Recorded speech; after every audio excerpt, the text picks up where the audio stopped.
पाकिस्तान का प्रधानमंत्री कहा कौन है रे, कैसे पता चल गया, पता करो। अब रॉ वालों के पीछे पड़ गए आईएसआई वाले। जो जो घूम रहा था पकड़ पकड़ के तड़पा तड़पा के मारा सबको, उंगली काट काट के 10-10 साल में मारा, सब चमड़ा उधेड़ दिया। लगभग 350 हमारे रॉ के एजेंट सब मारे गए। इंदिरा गांधी रह जाती तो आज पाकिस्तान रहता ही नहीं। इंदिरा गांधी बस इस बात के लिए चुप थी कि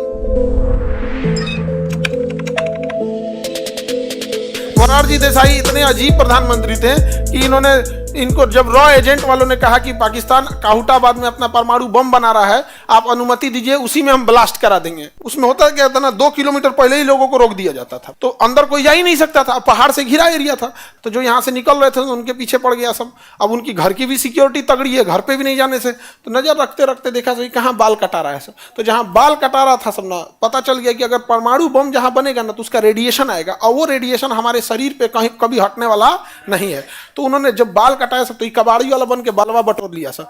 अब बाल का सैंपल भेजा सब इंडिया, और जब चेक हुआ तो कहा कि इसमें कुछ बाल में रेडिएशन है। तो समझिए गया था सर कि यही आदमी इधर से निकल रहा है, घर में बाल कटाने गया और बाल में रेडिएशन मिला, मतलब यही है। तो कंफर्म हो गया। उसके बाद धीरे धीरे जब सारा चीज कंफर्म हो गया तो उसमें ये लोग किसी किसी से वो सब कर लिए यहाँ पे। अब कुछ खाना पहुंचाने वाला कैंटीन वाला आ गया सब, यहाँ खाना पहुंचे। तो इन लोगों ने कहा कि ठीक है, खाना पहुंचाने वाला कैंटीन है, इसी टिफिनवा में लेते जाएंगे, एक बढ़िया से एक टिफिन में डेली खाना देंगे। एक दिन खाना की जगह कुछ ब्लास्ट वाला ऑडियक्स रख देंगे, उड़ जाएगा, पूरा प्लांटे उड़ जाएगा। तो इन्होंने भेजा प्रधानमंत्री को, मोरारजी देसाई को, कि भाई इतना बड़ा ही मिशन है, 2 देश लड़ जाएंगे, आपको पहले बता देते हैं और आप परमिशन दे दीजिए और कुछ पैसा अलॉट कर दीजिए, क्योंकि बड़े काम के लिए किसी को बड़ा पैसा देना पड़ेगा। तो कह रहे हैं मोरारजी देसाई तो गलत बात है जी। फोन लगा दिए जानते हैं पाकिस्तान के प्रधानमंत्री, तो कह रहे हैं हमको सब पता है आप काहुटाबाद में क्या कर रहे हैं, रॉ ने मुझे सब बता दिया है, आप परमाणु बम बना रहे हैं, चलिए, लेकिन ये तो गलत बात है। उसे कर फोन रख दिए।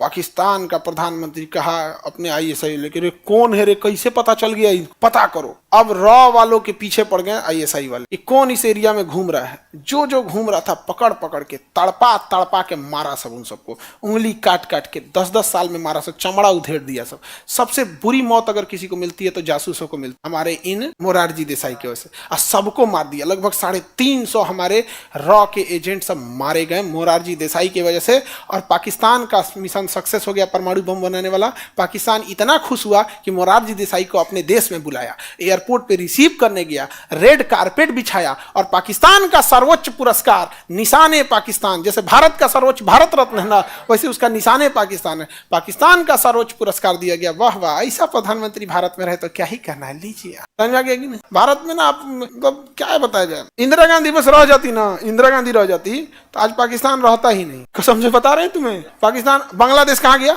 पूर्वी पाकिस्तान था ना, पाकिस्तान उड़ता था, ऐसे बोलता था। अभी तो आप लोग 1975 में 71 से पहले पाकिस्तान कहता था दोनों ओर से बर्बाद कर देंगे। जैसे इधर से कहता है परमाणु बम चलाएंगे, एक और है तो कैसे, दोनों ओर से, एक और पाकिस्तान एक और पूर्वी पाकिस्तान। इंदिरा गांधी मारी पूर्वी पाकिस्तान का धज्जी उड़ा दी, कह दी अभी दूसरा देश रहेगा बांग्लादेश। नहीं समझा गया? अभी बेचारा तीर्ण हो गया पाकिस्तान ऐसे जा। उसके अलावे भी लोग ने बहुत मतलब उड़ा दी रहती यहाँ पर। इंदिरा गांधी बस इस बात के लिए चुप थी कि उनके पास परमाणु बम नहीं था, और अमेरिका के पास परमाणु बम था। तो अमेरिका के पास परमाणु बम था और इंदिरा गांधी के पास नहीं था। तो ये कही कि बस जिस दिन परमाणु बम कंप्लीट हो जाएगा हम उस दिन उड़ा देंगे, इसको खत्म कर देंगे इंसान।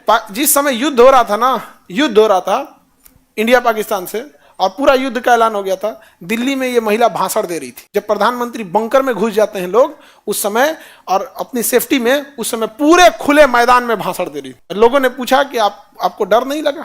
युद्ध का मैदान है, उस समय रडार वडार भी इतना एडवांस नहीं थे। कहा कि मुझे अपने भारतीय सेना पे भरोसा है।